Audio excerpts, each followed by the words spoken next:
Hello, welcome back to the MILELE readings. We are on chapter 7.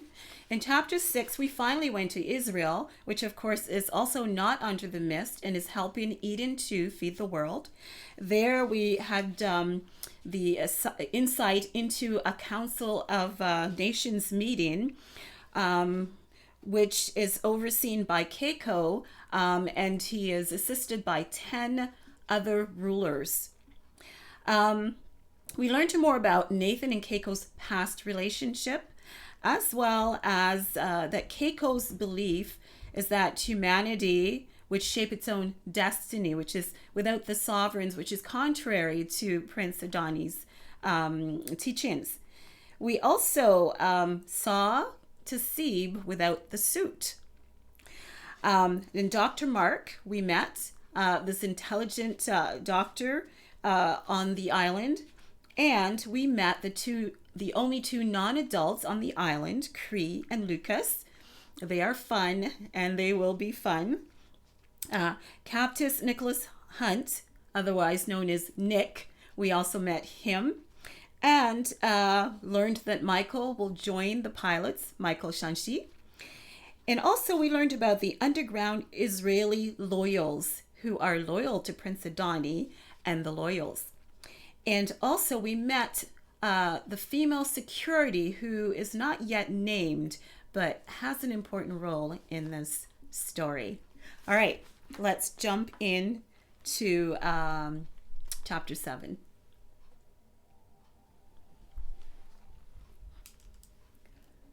We are on Eden 2 in this scene.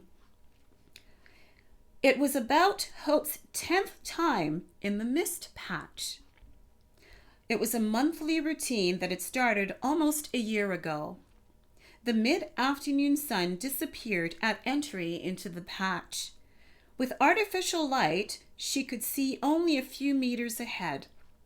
Outside sounds were instantly cut off, except for the waterfall. It wasn't louder, but it seemed closer, as if its sound was being transferred through a cave or tunnel. After a while, even the sound of the waterfall was muted. Breathing immediately became more labored, accompanied by a sense of being wrapped in a cocoon of cool, scentless air. Hope readjusted the fog light strapped to her waist, remembering the initial entry into the patch 2 years ago. The subsequent revelation that its atmosphere wasn't conducive to human survival had put the patch expeditions on hold. But just under a year ago, the new pea suit made return to the expeditions possible. Likewise, the discovery that Hope was generally unaffected by the patch, besides a shortness of breath, had rejuvenated Eden 2's interest in the expeditions. Each trek in, Hope was able to go farther before her breathing became labored, as if her body adjusted over time. As with other times, Hope's sense of unease gradually declined within a few minutes of entering the patch. She couldn't really explain the calm that would eventually descend upon her, but those who usually accompanied her didn't share the same experience. Presently, they were cautiously gazing around, on edge, weapons held ready. This time, Colonel Davenport had requested that she advance farther than the usual increments, and, as always, due east.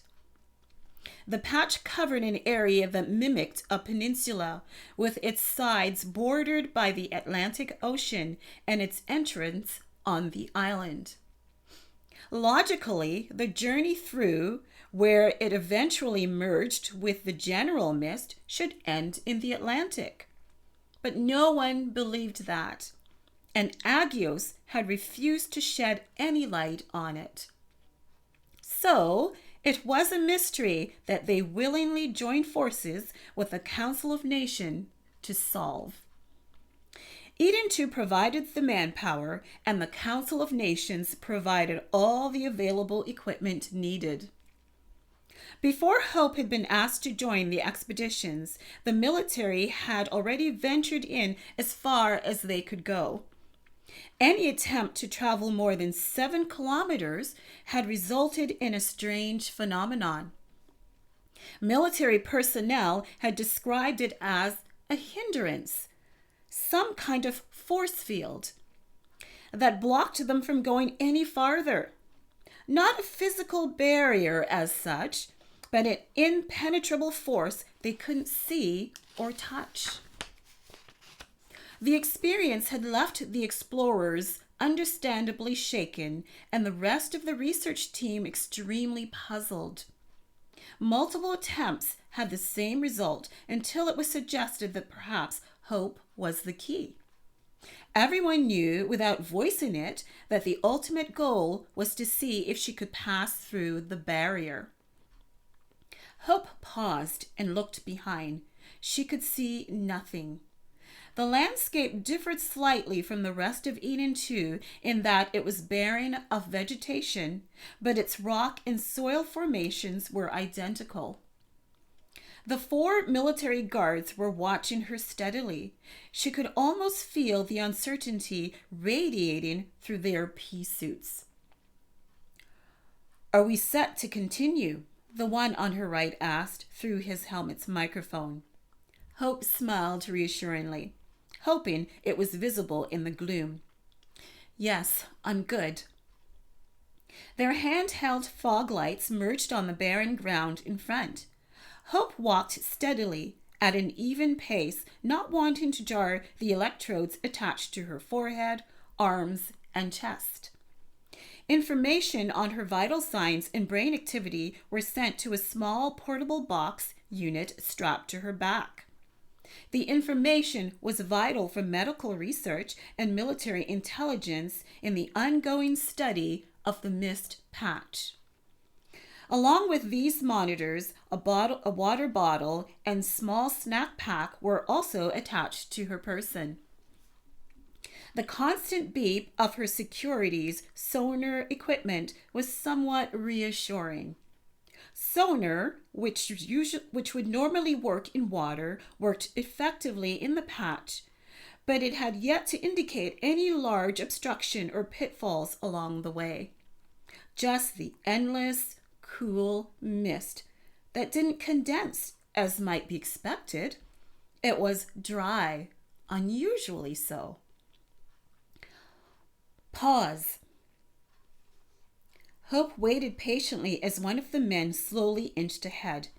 He had a handheld sonar in one hand, on the same side where his rifle hung from a gun sling. A fog light was held outstretched in his other hand. The other 3 stood with rifles aimed in different directions. The weapons were cautionary, since they had encountered no life forms other than vegetation on the island. Bees had been imported for pollination, and other insects were possibly from cargo ships, though Hope recalled hearing how some of the first islanders had spotted insects emerging from the earth. Birds had arrived independently. The only other animals had been imported for domestic use. Interestingly, there had never been any reports of bites from insects or arachnids or any other type of pest. Either these didn't exist on the island or their behavior had changed. But still, it was wise to be cautious. After all, no one knew what was beyond the patch, or in it for that matter.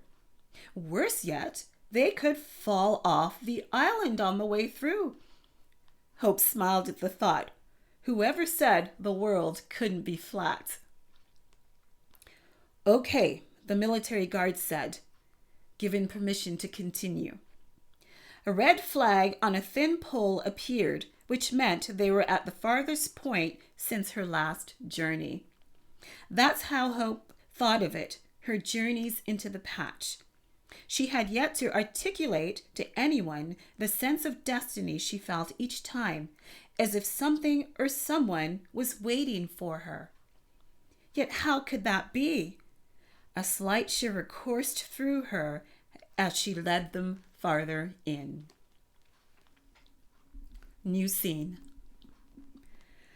Governor Peter sighed heavily as he relaxed his great bulk into the executive office chair behind his large oak desk.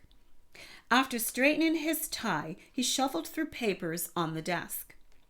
He read for a few seconds, then made eye contact with Boa.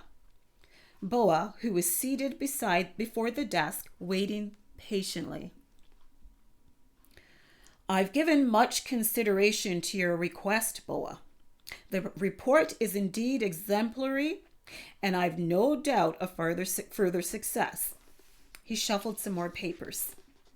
"The mist continues to dissipate, but for now, what we and Israel provide is crucial.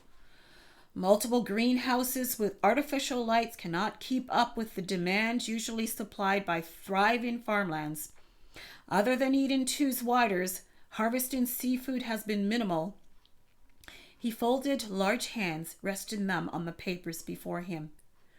"Do what you can, Boa." Boa relaxed. "Thank you, sir." "Thank Agios," Governor Peter said. "It was his suggestion." Governor Peter leaned back, a whimsical expression on his face. "And he was right. Right about many things. I can't imagine life here without him." "You're correct on that, sir. Many of our ideas came from him. He just seems to know what works on the island." "And what works in our hearts," Governor Peter added. He sighed again deeply, the weight of the island and, in a sense, the world on his shoulders. He said, "He keeps us in tune with Prince Adani's wishes, something I don't think Envoy Bays and many of our world leaders want to know." Boa looked down at his fingers, clasp work-worn. He looked up. "They tolerate us because they need us." Governor Peter nodded, and a knowing smile creased his face. "They tolerate us because they need us," he repeated. "They didn't anticipate that every Eden 2 dweller would be followers of the prince." Boa said, "And if ever they don't need us," Governor Peter's smile disappeared. "My friend, it won't be pretty." Boa pressed for more. "And Envoy Bays?" "He comes to keep an eye on us, and he comes for Hope Kanisa. He sees her as the key to something, I'm not sure what." Governor Peter rose from his seat wearily. "But we can be sure it's ultimately not for her benefit." A few minutes later, Boa strode from the governor's office directly into the right corridor of the hub. He nodded at the security guards posted outside the door, feeling self-conscious. He wasn't used to the privilege of solo meetings with Governor Peter. His former life as head researcher in an agricultural science company and caregiver to his ill and aging parents had cocooned him from the normal world around, leaving little room for other relationships. Unfortunately, his parents had not survived the disaster. Interestingly enough, it was life on Eden 2 that made him feel that he was living out his true calling. Vohun Batten, Justin McNeil, and several other agri-team leaders still in work khaki were waiting for him at the far side of the hub's front lobby. A sense of camaraderie filled Boa at the sight of them, knowing they'd come to show their support. They stood up from the wall bench they'd been warming as Boa walked toward them. "Good news, I hope," Vohan said with an expectant look. Justin remained silent and watchful, hands behind his back, certainly more subdued than usual. Boa held out for a moment, trying for a solemn expression that didn't last long. He grinned. "Full steam ahead, fellas." He gave us full steam ahead. And of course, this is referring to the plan that they had asked permission to go ahead with, and Agios had helped out with that. "Ah, finally," Justin said, sounding relieved. He pounded Boa's back and laughed. "You had me going there for a bit." Me too, Vohan agreed. Justin rubbed his hands together. Full steam ahead. Yay! Can we steam ahead too? Yeah, we want to. Cree and Lucas were approaching from the direction of the front lobby doors. Both were covered in dirt from head to toe and something else. Seriously, what have you guys been into? Justin asked, holding his nose. Cree, a head taller than the younger boy, glanced over at Lucas, then down at himself, as if noticing their state for the first time. Well, one of the outdoor toilet thingies was busted. We were helping. Yup, helping, Lucas confirmed. His curly locks haloed crazily around his head. Boa turned to dismiss the men, knowing they still had to shower and eat. Justin insisted on staying. Enduring the stench, Boa moved closer to the boys. Helping? Yeah. Cree looked defiant. He swiped at his t-shirt as if trying to dislodge the stains. Who were you helping fix the toilet? Boa asked. He needed to deal with this himself to spare Ruth the trouble.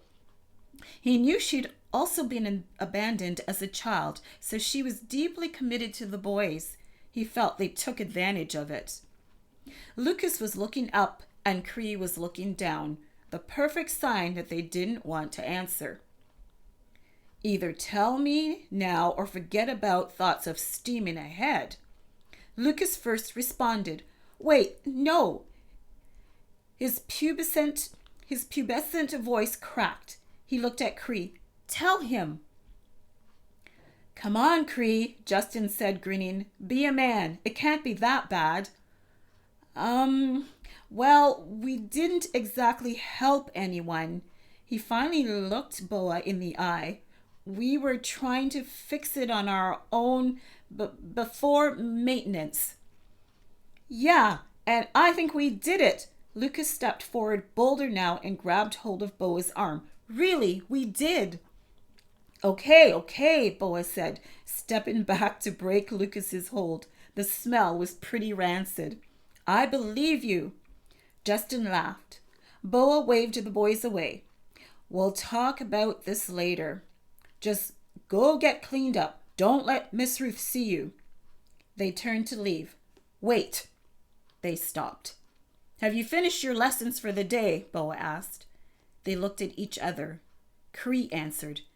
Yes, but Miss Hope isn't available to market. Righteous vindication oozed. He continued, as you probably know, she was on patch mission today. I imagine she won't be up to marking anything later. Sir? Lucas tried to stifle a laugh and failed, so instead hid his face against his co-conspirator's armpit. Boa wondered how the younger boy could handle an added odor. Good enough then, Boa said, adopting Cree's pious tone. I hope all is in order when I go check your work later. Bingo, Justin said, smirking at the shocked looks on the boys' faces. Justin circled around them at a safe distance. Come on, guys. I'll escort you both to the showers, and if you're lucky, you'll have time to take care of stuff you maybe didn't finish. Justin winked at Boa, then corralled the boys down the hall. Those kids still haven't figured out the difference between men and boys, Boa said to himself, grinning as he moved in the opposite direction. His thoughts returned to his meeting with Governor Peter. The project that Agios had endorsed had finally shown enough results, earning a complete green light from the governor. Then an idea sparked. He knew what to do with the boys. He'd make good little fishermen out of them. So if it's not obvious to you, the project is fishing. New scene. Are you okay? Dr. Mark asked as Hope and the man emerged from the mist patch. She unstrapped her fog light and handed it to one of the men, then let Dr. Mark take her arm. He gently led her to the large military tents set up for shelter and housing experimental equipment, and to the gurney waiting there for her. Yes, Hope responded, though she felt slightly lightheaded, as she always did after venturing farther into the patch. I'm sure I'll be fine soon enough. Even to herself, her voice sounded breathless. Ruth was there, waiting to help remove the other attachments from her body and to assist her onto the gurney. The transition from the shadows of the mist to broad daylight brought the usual headache, and so the coolness and dimness of the tent were welcome. Ruth, don't look so displeased, Hope chided, eyeing her friend wearily. Sorry, I can't help it. Ruth reached under Hope's clothing and gently pulled the electrodes from her chest, then from her arms and forehead.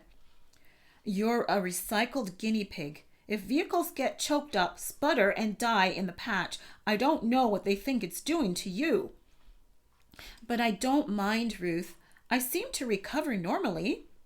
Hope relaxed against a firm pillow, and Dr. Mark checked her vital signs while pretending not to notice Ruth's comment. She could see Dr. Misra. Hope could see Dr. Misra already approaching with a needle and vials for blood samples. You may not, Ruth said, tight-lipped, but I do mind. She moved out of Dr. Misra's way, wires and monitor dangling from her clenched fists. Don't mind her, my dear, Dr. Misra said calmly, professionally. She just cares about you, a bundle of emotions, that one. Dr. Merisma applied a tourniquet to Hope's arm, then prodded with her fingertips, searching for Hope's vein. It's a wonder how she makes it in her profession. She'll burn out. She'll not burn out, Dr. Mark disagreed, removing his stethoscope from Hope's chest and draping it around his neck. He looked across from his side of the gurney to Dr. Misra. She's a very compassionate young woman, and who doesn't need compassion? After finding the vein, Dr. Misra gently inserted the needle and watched the rich blood flow into the tube before answering. There is nothing wrong with compassion in its balance. We are professionals first. She withdrew the first tube from the needle, then quickly and efficiently inserted another. I believe we are people first, compassionate people. Dr. Mark gently patted Hope's shoulder. He smiled down at her. You've done well. Is it okay for the colonel to come now? Hope nodded and smiled, and Dr. Mark retreated. She focused on Dr. Misra's tight expression. Old fool, Dr. Misra remarked to no one in particular. She caught Hope's startled expression and winked. Colonel Davenport then approached, taking Dr. Mark's place. Hope sighed. Maybe Ruth was right in her sympathies. New scene. In Israel. Even before Nathan entered the Council of Nations' large conference room, he knew something was off. Upon joining Keiko Bays in the lobby just outside the conference room doors, he noticed one pressing absence: Tsabe. From the time Tsabe had become entrenched as Keiko's bodyguard a few years ago, Nathan's memory failed to retrieve a time when the two had been separated. He frowned, glanced around the opulent lobby. Security personnel were at their posts, as usual, but no Tsabe. Keiko's entrance into the conference room had been purposefully delayed for the grand effect intended. Nathan followed Keiko between double doors held open by security at his usual position just behind Keiko's right. Everyone at the circular table looked up expectantly. Noise steadily ceased, then rose in noticeable increments as all rose to their feet out of respect for the world envoy. It wasn't long before Keiko found the person he thought was absent. Tsabe stood behind Keiko's place. Beside him was a man Nathan instantly recognized, Mendex Nubian. He was a man in his early 60s who, 3 years ago, had become a prominent philosophical leader on the world's stage. His prominence had been given wings by the sudden disaster, and he had been embraced by Keiko Bays because he endorsed the uniting of the major religions and philosophies of the world. Not only that, but Mendex Nubian had a knack, it seemed, for predicting the future. This, Nathan believed, was the deciding factor for Keiko having such a man by his side. Now you remember we heard mention of Mendex Nubian in earlier chapters, who was a self-proclaimed prophet who believed that Keiko would be destined to rule the world. Nathan reached his seat at the forefront of the semicircle of assistants and other VIPs. He nodded to those in his row. At the same time, Keiko took his seat with a solemn, determined expression on his face. Mendex stepped away from Tsabe, closer to Keiko. Keiko began speaking, staring straight ahead. The man behind me is indeed the man behind me. We are very close to world rule, and he had predicted this day. Then Keiko did a surprising thing. He rose from his seat and stepped in line with Mendex. They faced each other for a moment. Keiko, tall and regal, made for power and leadership, and Mendex, the shorter man with receding hairline, stout, olive skin, and a fatherly air about him. They embraced. Unexplained tremors coursed through Nathan. He gripped the lightweight briefcase that lay across his lap. This show of unity between the world envoy, soon to be world chancellor, and the self-proclaimed prophet could not be taken lightly. Certainly, Mendex Nubian's work to unite the major religions and philosophies of the world was commendable, perhaps even needful for peaceful coexistence, especially in a world filled with so much unrest. However, Mendex had shown time and time again, even before the mist, that he would in no way endorse any loyalties to Prince Adani. That takes us to the end of chapter 7, and I hope you join me for chapter 8. Take care.